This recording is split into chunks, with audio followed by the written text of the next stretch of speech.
నమస్తే welcome to our voice నేను journalist నవత మహాకుంభమేళ ప్రారంభమైనప్పటి నుంచి అరరరే కొన్ని ఎడారి మతాలకు కమ్యూనిస్ట్ భావజాలం వాళ్ళకు లేకపోతే సుడో సెక్యులర్లకు గొంతులో విలెక్కాయ పడిపోతుంది కోట్లాది జనం మహాకుంభమేళలో పాల్గొనడంతో పాటు విదేశాల నుంచి లక్షలు ఖర్చు పెట్టుకొని వస్తుంటే ఈ ఎడారి మతాలు భారతదేశాన్ని ఆక్రమించాలని చూస్తున్న సమయంలో సనాతన ధర్మం యొక్క విలువ తీసి ఒలికిపోయి ఏం మాట్లాడుతున్నారో అర్థం కావట్లే.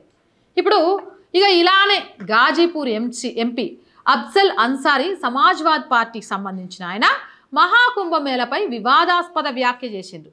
సంగం ఒడ్డున స్నానం చేయడం వల్ల నేరుగా వైకుంఠానికే వెళ్తామన్న నమ్మకం ఉందన్నారు.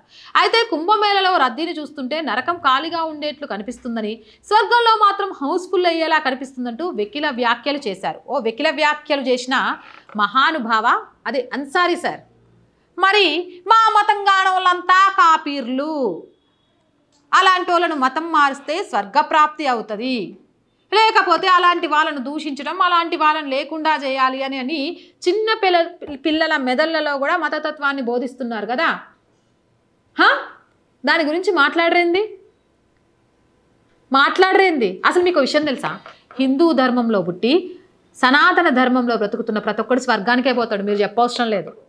అర్థమైందా? ఆ గొప్పతనం మాకు తెలుసు కాబట్టి మేము ఇంటింటికి వెళ్ళి మతం మార్చే ప్రయత్నం చేయము, లేకపోతే మేము ప్రేమ పేరుతో మతం మార్చే ప్రయత్నం చేయము, లేకపోతే మేము పేరు మార్చుకొని హిందువులలో కలిసిపోయి హిందువులను కన్వర్ట్ చేసే ప్రయత్నం అంతకంటే చేయము. ఎందుకంటే మా ధర్మం గొప్పది భయ్. మా ధర్మంలో పుట్టడం అంటేనే ఏ జన్మలోనో చేసుకున్న పుణ్యంతో స్వర్గం నుంచి వస్తేనే ఇందులో పుడతారు, లేకపోతే ఇక ఎందులో పుడతారో నేను చెప్పవసరం లేదు. పుట్టి అందులో జనాన్ని పెంచుకోవడం కోసం సిగ్గు ఎగ్గు మానం మర్యాద వదిలేసి ఇక ఊరూరు పడి మతం మార్చడం, ప్రేమ పేరుతో ఆడపిల్లలతో మతం మార్చడం, మా మతం గానోలను కాపీర్లు అనుకొని రక్తపాతం చేయడానికి కూడా సిగ్గు లేకుండా ఉంటారు కొంతమంది. అర్థమైందా? స్వర్గానికి వెళ్తారు, వైకుంఠానికి వెళ్తారు, నమ్మకం ఖాళీ లేదు. ఇలాంటి మాటలు నీలాంటోడు మాట్లాడడం హాస్యాస్పదం.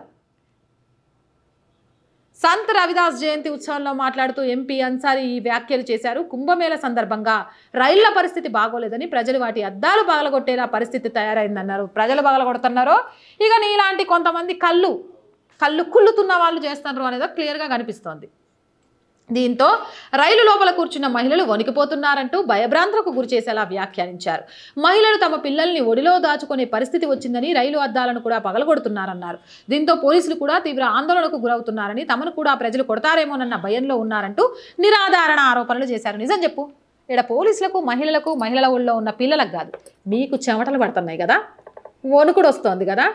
అక్కడున్న అఘోరాలను, అఖాడాకు సంబంధించిన మునులను, ఋషులను, తపోయజ్ఞులను, అలాగే అక్కడికి వస్తున్న సనాతన ధర్మాన్ని నమ్మిన ప్రజలను, పరాయి దేశం నుంచి ఈ ధర్మాన్ని ఆచరించడానికి వస్తున్న జనాలను చూస్తుంటే ఎడారి మతాలైన మీకు భయం పుడుతోంది కదా, వణుకొస్తోంది కదా.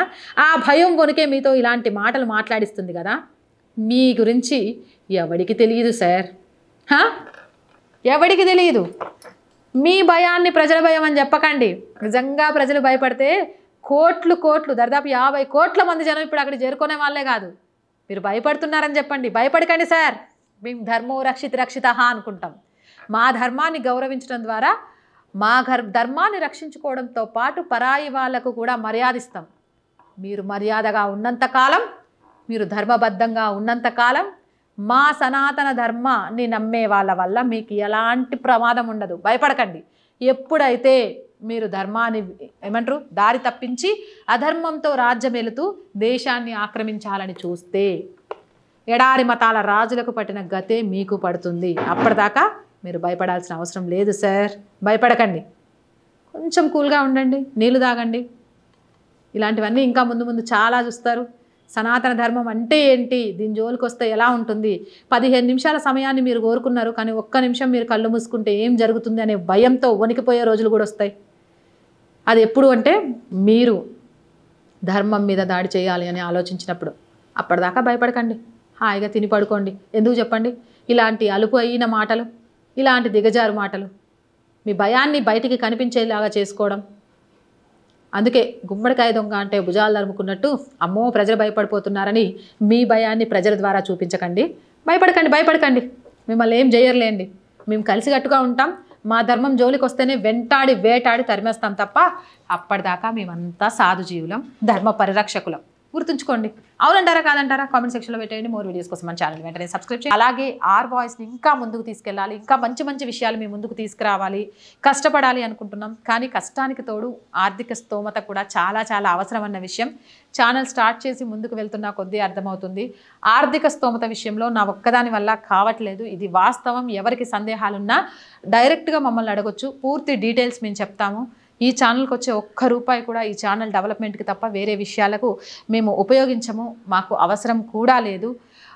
అండ్ నిజాన్ని నిర్భయంగా చెప్పే వాళ్ళను ఏ పార్టీ ఏ వ్యక్తి కూడా ఆదరించరండి. ఓన్లీ దేశాన్ని, సనాతన ధర్మాన్ని అభిమానించి ప్రేమించి మమ్మల్ని ఆదరిస్తున్న వీక్షకులు మీరు తప్ప.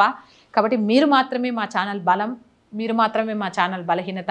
ఆర్థికంగా కూడా సపోర్ట్గా నిలిచి నా కళను ముందుకు తీసుకువెళ్ళడానికి సహకరించండి. స్క్రీన్ మీద గూగుల్ పే, ఫోన్పేతో పాటు అకౌంట్ డీటెయిల్స్ కూడా ఇచ్చాను, సహాయం చేస్తారని ఆశిస్తున్నారు. వ్యాపార ప్రకటనల కోసం మీరు ఇచ్చేది చిన్న యాడే కావచ్చు, అది మాకు చాలా చాలా చాలా ఉపయోగపడుతుంది. ఖచ్చితంగా అవి ప్రామిస్, మాకు ఇచ్చిన యాడ్ ద్వారా మీ మార్కెటింగ్ డెవలప్ అవుతుంది అని కూడా.